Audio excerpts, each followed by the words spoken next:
stand against the Lord? No one can, no one will. Who will stand against our King? No one can, no one will. Oh.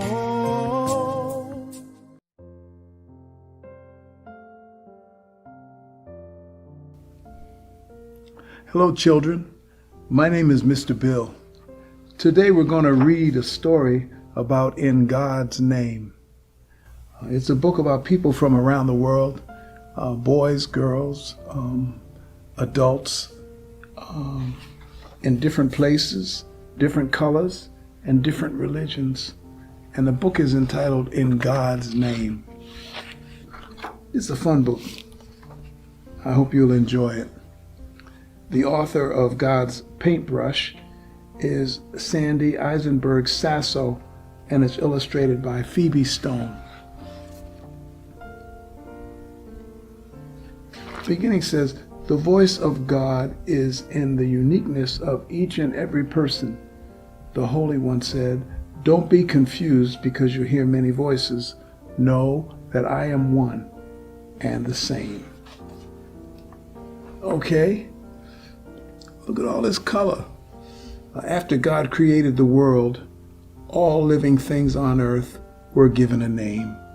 The plants and the trees, the animals and the fish, and each person, young and old, had a special name.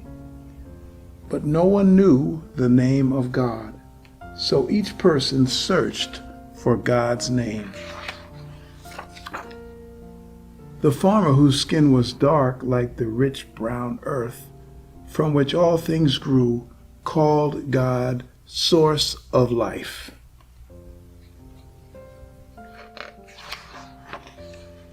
The girl whose skin was golden as the sun, turned night into day, called God Creator of Light. The man who tended sheep in the valley, called God Shepherd. The tired soldier who fought too many wars, called God Maker of Peace. The artist who carved figures from the earth's hard stone, called God My Rock. Sometimes the people who called God by different names were puzzled. They said every living thing has a single name: the marigold, pansy, and lily, the oak tree, sequoia, and pine. God must have a single name that is greater and more wonderful than all other names. Each person thought his name for God was the greatest. Each person thought her name for God was the very best. The farmer who called God Source of Life said, "This is the true name for God." The girl who called God Creator of Light insisted, "This is the most splendid name for God." The shepherd, soldier, and artist believed that they had the perfect name for God.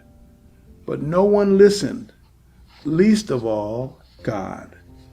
And so each person kept searching for God's name.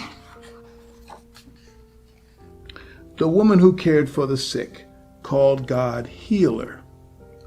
The slave who was freed from bondage called God Redeemer.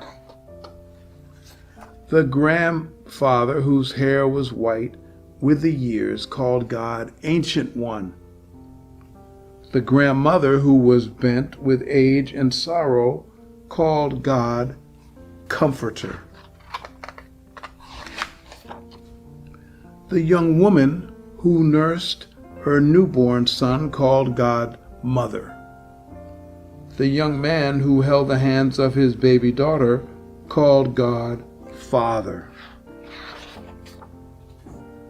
And the child who was lonely called God Friend.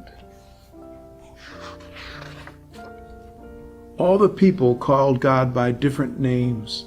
They tried to tell one another that their name was the best, the only name for God, and that all other names were wrong. But no one listened, least of all God. And so each person kept searching for God's name. Then one day the person who called God Ancient One, and the one who called God Friend, and the one who called God Mother, and the one who called God Father, all the people who called God by a different name came together. They knelt by a lake that was clear and quiet like a mirror, God's mirror. See, this is the mirror. You can see them seeing themselves in the mirror. Okay? Then each person who had a name for God looked at the others who had a different name. They looked into God's mirror and they saw their own faces and the faces of all the others.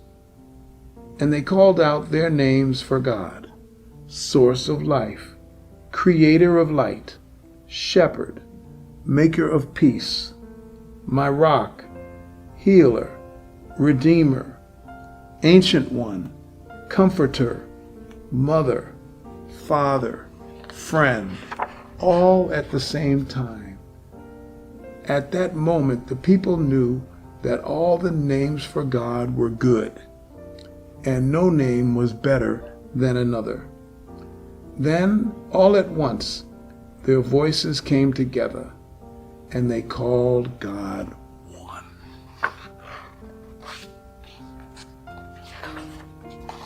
Everyone listened, most of all, God. Thank you. Thank you, children. I hope you've enjoyed this book.